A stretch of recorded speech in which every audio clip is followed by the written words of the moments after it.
মঙ্গলবার সকাল থেকে সন্ধ্যা পর্যন্ত পর্যটন শহর ছিল উত্তাপ আর উৎকণ্ঠায় মোড়া। শিক্ষার্থীর একদল কোটা বিরোধী আর ছাত্রলীগ তাদের প্রতিহতে নামে। এদিন সকাল 11টায় কক্সবাজার পলিটেকনিক ইনস্টিটিউটের শিক্ষার্থীদের একটি বড় অংশ মিছিল নিয়ে কক্সবাজার সরকারি কলেজের সামনে আসে প্রথম। তারপর রাস্তার উপর মিছিল করতে থাকে কোটা বিরোধী আন্দোলনকারী শিক্ষার্থীরা। তারপর ছাত্রলীগ এসে তাদের প্রতিহত করার চেষ্টা করলেই লেগে যায় বিবাদ। ইট পাটকেল নিক্ষেপ, ধাওয়া পাল্টা দেওয়া চলে কিছুক্ষণ। পুলিশ পরিস্থিতি স্বাভাবিক করার চেষ্টা করে সে সময়। ছাত্রলীগ নেতাকর্মীদের দুটি মোটরসাইকেল ভাঙচুর ও কলেজের গেট ভাঙার অভিযোগ করে ছাত্রলীগ। ছাত্রদলের গুন্ডা ফান্ডারা মিছিলের সামনে সাধারণ শিক্ষার্থীদেরকে দিয়ে রাস্তাঘাটে অবরোধ বা আন্দোলন হরতাল এরকম কিছু করবে। তো এদের উদ্দেশ্য ছিল কক্সবাজার শহীদ কলেজে এসে কক্সবাজার শহীদ কলেজের পরিবেশটা নষ্ট করার জন্য। তারপর এইচএসসি পরীক্ষার্থীদের দু একজন হল থেকে বেরিয়ে কোটা সংস্কার নিয়ে তাদের মতামত দেন।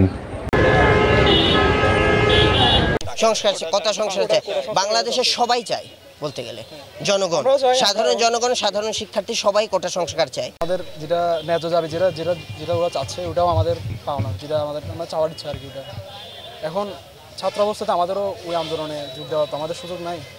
আমরাও চাই একদিকে মনে করেন। সাধারণ শিক্ষার্থীদের নিরাপত্তায় কলেজে অবস্থান নিয়েছে ছাত্রলীগ।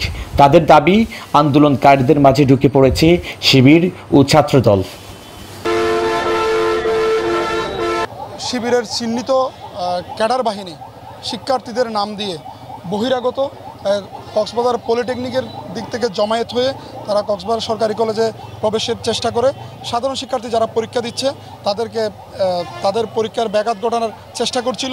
তখন কলেজ প্রশাসন এবং কক্সবাজার সরকারি কলেজের সাধারণ শিক্ষার্থীরা তাদেরকে প্রতিহত করে। এ দফায় ঘণ্টা কয়েকের উত্তেজনা থেমে গেলেও থমথম ভাবটি রয়ে যায় তখনও। আবারও আন্দোলনকারী শিক্ষার্থীরা জড়ো হয় বিকেল ৩টার পর। স্থান সকালের মতো লিং রোড থেকে বাস টার্মিনাল পর্যন্ত। এই সময়টাই আন্দোলনকারী শিক্ষার্থীদের জমায়েত আরও বড়সড় করে। রাস্তা ব্লক করে স্লোগান দিতে থাকে তারা। একটা ৩০ মিনিটে মানে আবু জাহাঙ্গীরনগর পার্টি থেকে আমরা ভালো নাই, আমরা পারি নাই।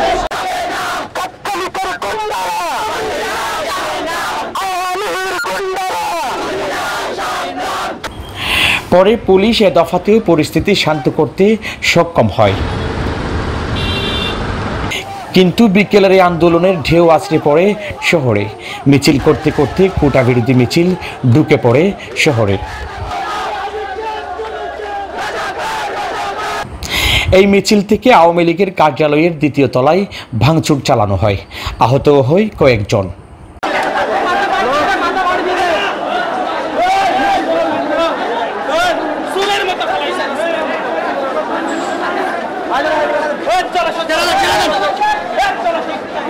প্রতিবাদে তখন আওয়ামী লীগ ছাত্রলীগের অঙ্গ সংগঠন প্রতিবাদী মিছিল বের করে।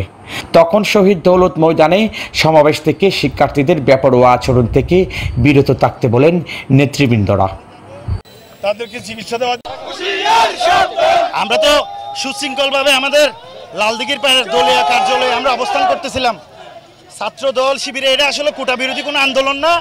ছাত্রদল আর শিবিরের ছেলেরা সশস্ত্র একদম লাঠি শুটা অস্ত্র সজ্জিত হয়ে পাড়ে পিছে আমাদের উপরে পরিকল্পিতভাবে আমাদের উপরে হামলা করে শৃঙ্খলা শুরু করেছেন। তারা গাড়ি বন্ধ করেছেন, তারা রাজপথে হামলা করেছেন, কলেজে গিয়ে তারা মারপিট করেছেন, বিশ্ববিদ্যালয়ে মারপিট করেছেন।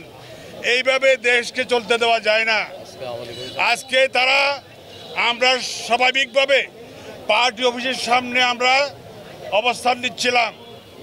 ঠিক আসরের নামাজের পরেই আমরা যখন আসরের নামাজ পড়তে যাই সেই সময় তারা এসে পার্টি অফিসে উঠে আমাদের চেয়ার, আয়না, গ্লাস সব কিছু ভাঙচুর করেছে। এরপরও থেমেছিল না কোটা বিরোধী আন্দোলনকারীরা। মিছিল নিয়ে তারা জড়ো হয় শহীদ মিনারে। পুলিশ তাদের ছত্রভঙ্গ করে দেয় এবেলায়। সন্ধ্যায় আওয়ামী লীগ অফিসে জরুরি সভা করে দলটি বক্তারা আন্দোলনকারীদের সংহত হওয়ার অনুরোধ জানান।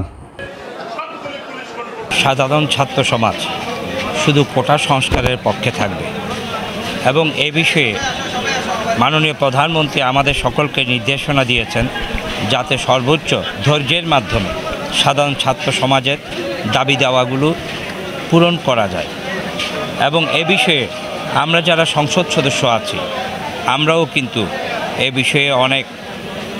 সভা শেষে মিছিল বের করে আওয়ামী লীগ ও অঙ্গ সংগঠন শহীদ সরণি সড়কে বিএনপি অফিসে ভাঙচুর করে মিছিল থেকে কয়েকজন দোকান রেস্তোরাঁয় আচর পড়ে তার।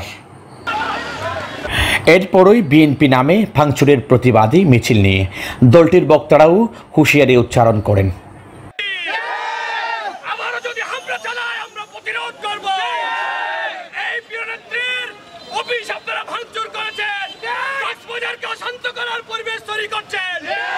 কিন্তু এটার আমি তীব্র প্রতিবাদ জানাচ্ছি। এই ধরনের অশান্তি সৃষ্টি করতে তাইলে বিএনপিও কিন্তু এখানে ইনশাল্লাহ আপনাদের জনগণের দোয়ায় জনগণকে নিয়ে আমরা এটা প্রতিরোধ করব। দিন থেকে সন্ধ্যার এই উত্তেজনায় সাধারণ মানুষ ছিলেন নীরব, অসহায়। তারেক হায়দার, প্রবাল নিউজ, কক্সবাজার।